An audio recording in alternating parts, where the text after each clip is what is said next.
Yo, what's going on everybody? This is Flummus bringing you guys another Infinite Warfare video, and in today's video guys, I'm finally going to show you guys how to get your first De-Atomizer strike. So, hopping right into it, we've got the K-Bar Igloo Buster, of course, my favorite gun to use for De-Atomizers. We've got ELO, Quick Draw, Grip, Rifle Barrel, and Extended Mags on this class. Only using two perks, Blind Eye and Scavenger. With Extended Mags, you don't need to run Dexterity because the Bunker Buster or the Igloo Buster already has extra ammo as a perk. Moving along to the second class setup is another Igloo Buster class with ELO, Quick Draw, Grip, and Rifle Barrel. No Extended Mags this time. We replaced Extended Mags with Ghost. Otherwise, it's an identical class setup. In my opinion, the Igloo Buster already has enough ammo. I don't need all that ammo, so sometimes I like to run it with Ghost so that way I can sneak around, get behind the enemies, and then take them out. And for the third gameplay, I'm going to be using the Type 2 Atomic with ELO, Quick Draw, Suppressor, and Particle Amp along with Dexterity, Blind Eye, and Scavenger. The reasoning for this class setup is the Particle Amp for one. I like that the energy weapons, they already have a decent amount of range, but this just gives it that much more, basically stopping power on the gun for those medium to long range gunfights. Now, I didn't feel the need to run Ghost on this class because it is suppressed, so I opted for Dexterity, still running Blind Eye and Scavenger with no dead silence. And without further ado, let's jump straight into a gameplay. Now, I'm going to go over some basic controller setups and stuff like that, so if you guys are too busy paying attention to my voice at any point in this video, go ahead and rewind and watch the gameplay and pay very close attention to how I play. But I'm going to go over controller setup now. I love to play on a lower sensitivity. I typically play on a 5/5 or a 6/6 sensitivity. This helps me hit all my shots at medium or long range, as opposed to running like a 12 sensitivity or something crazy high like that. You're going to have a hard time hitting your shots. I don't care how used to that sensitivity you are, it's going to be more difficult to hit your shots. I've been used to playing on like a 10 sensitivity on every game before jetpacks, and whenever it comes to jetpacks, I needed to play on a lower sensitivity. So definitely experiment with your sensitivity, but once you pick one, try as hard as you can to stick with it, get comfortable using that sensitivity, and then start trying to grind out your De-Atomizer strikes. Now I'm going to go over your rig setup options. There's a few good options that you could really optimize for De-Atomizer strikes. I personally favor two rigs, but there is a third one that I've used a few times. The first rig setup that I like is, and this is in no particular order of how much I like them, but I like FTL rig with phase shift and perception. Now, on the FTL rig, I'm going to kind of weigh out the pros and cons of using this over Synaptic because, as you guys may already know, Synaptic is probably the most commonly used rig setup for De-Atomizers. So FTL, you're going to have the ability to go into an alternate dimension where nobody can see you. They can't see you at all. They don't know where you're going to go. All they know is that you've disappeared and that you're probably going to respawn. It's technically, I'm going to call it respawn just because it's easier to call it that. But you're going to exit the dimension or respawn in a different spot than where you initially activated phase shift. Now, obviously, this has some pros and cons. As you guys will see, is I was used to using Synaptic and I activated my phase shift and just kind of stood still. So that was my bad. I forgot that I was using FTL rig. But FTL definitely is very competitive with Synaptic.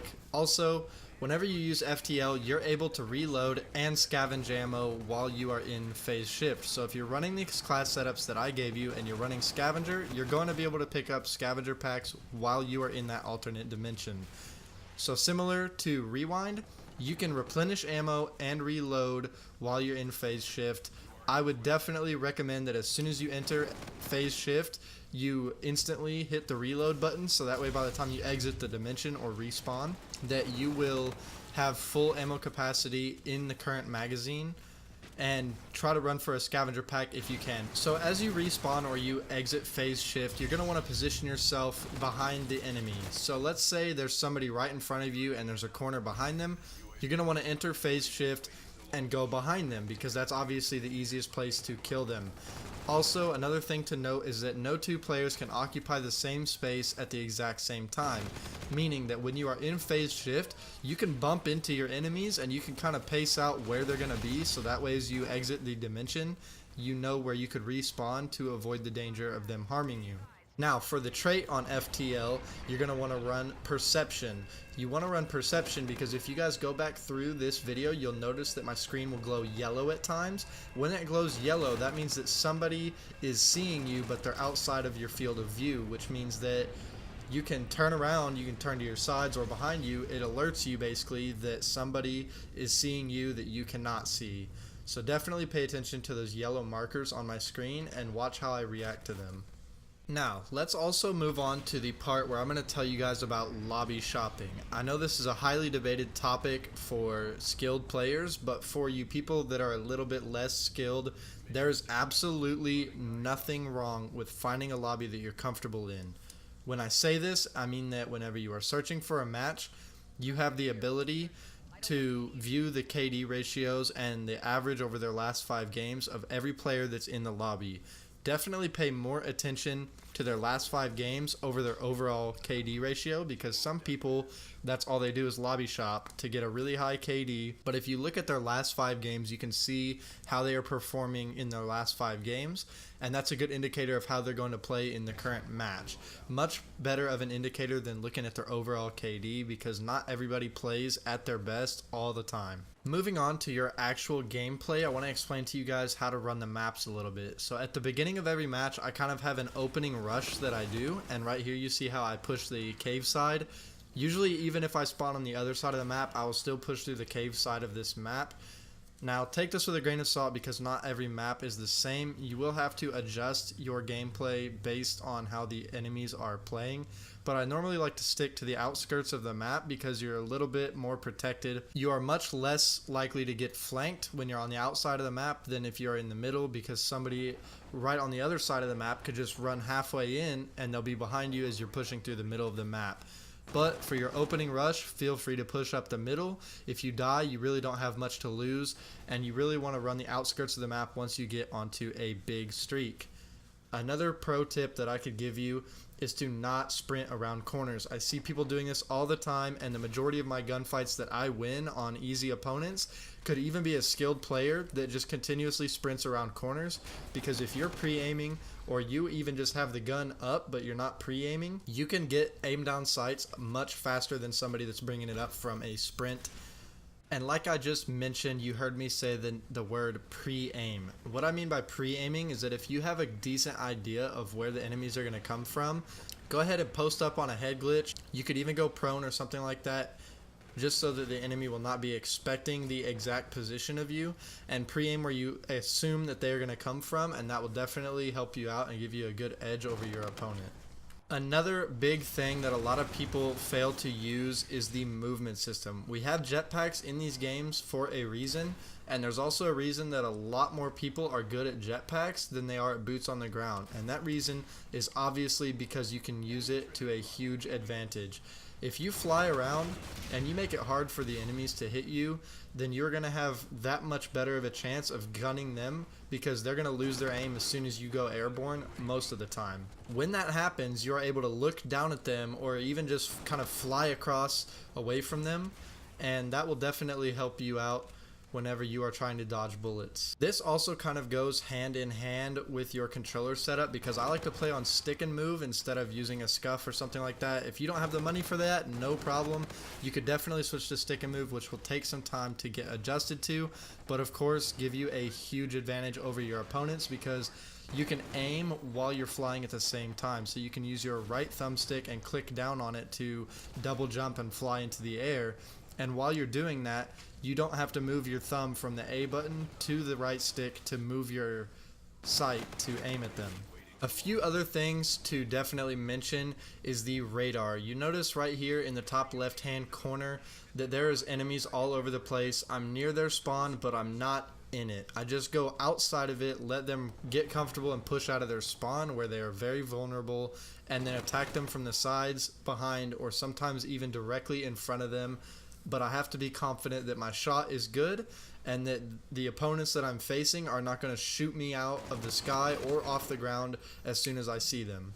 Another big key thing to mention is spawns. You're going to want to learn how people spawn, and as your team kind of pushes from one side of the map to the other, there comes a point where your team is going to push so deep into their spawn that they're going to spawn behind you, and this is where you need to be attentive so this way you don't get flanked or shot from behind.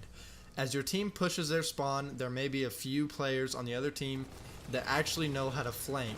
Whether they have gun skill or not, it's irrelevant. They can definitely get behind you, and it takes no skill to shoot anyone from behind.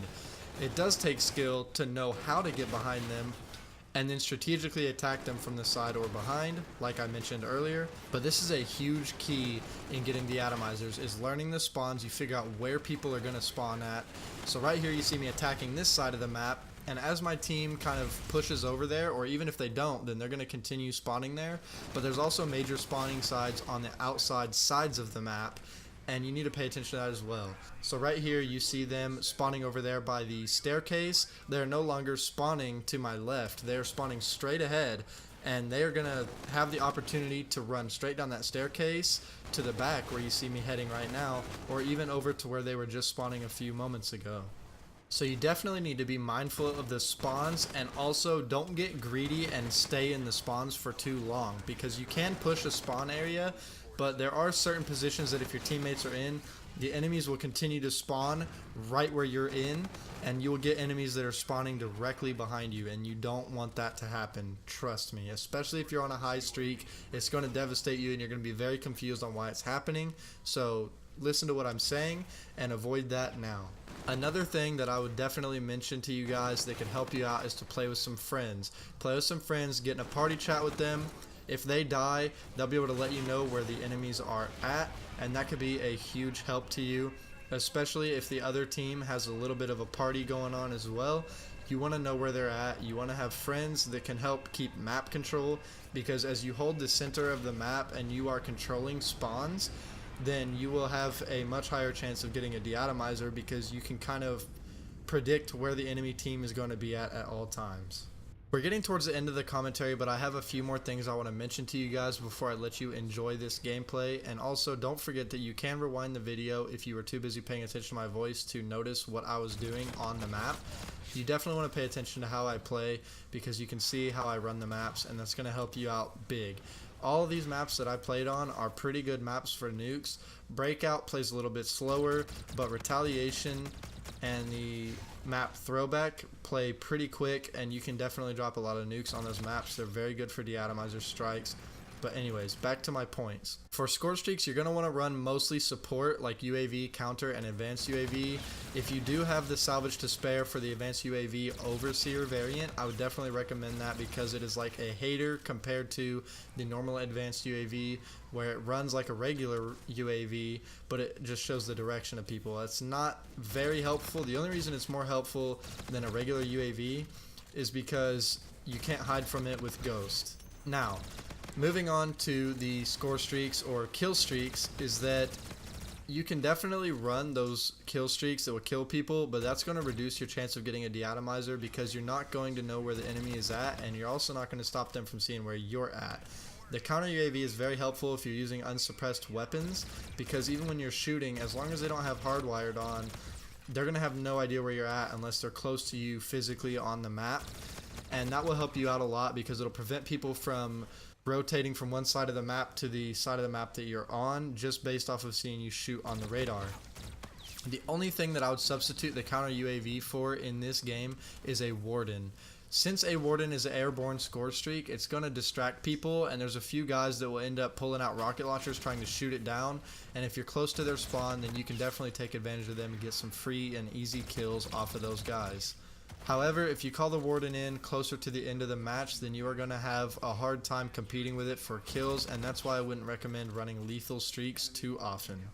The last tip that I want to leave you guys with before I let you enjoy the rest of this gameplay is pre-fire. This kind of goes along with pre-aim, except for I would only use this especially with an unsuppressed weapon when you have an advanced UAV. The reason being is that it will help you engage that opponent before they have the option to engage you. So even if they do have good gun skill and they come flying or sprinting around a corner while you have an advanced UAV up, you're going to get a few extra shots into them before they can engage you or bring their gun up at all. And that will definitely help you out a lot, especially whenever you're close to your De-Atomizer strikes. You got a guy with shotguns or something like that and you pre-fire him, you're going to have a huge advantage over him. So thank you all for watching. I hope you guys did enjoy today's video. I definitely have been trying to get this video out to you guys for quite a while now, but I finally got around to editing it. It was a little bit of an undertaking, but I hope that you guys really do enjoy this and that a few people will benefit from this video. If you guys are looking to take your gameplay to the next level, watch this entire video and listen to every tip that I gave you guys very carefully, implement it into your gameplay, and you will definitely see an improvement in both your kill death ratio and your counts of De-Atomizers. So I hope you guys did enjoy. Don't forget to smash that like button if you guys did enjoy. Subscribe if you guys are brand new to the channel, and make sure you turn on post notifications. Also check out my Twitter, it is down in the description box below, and I will let you guys enjoy the short duration of gameplay that is left. And I'll catch you guys in the next one.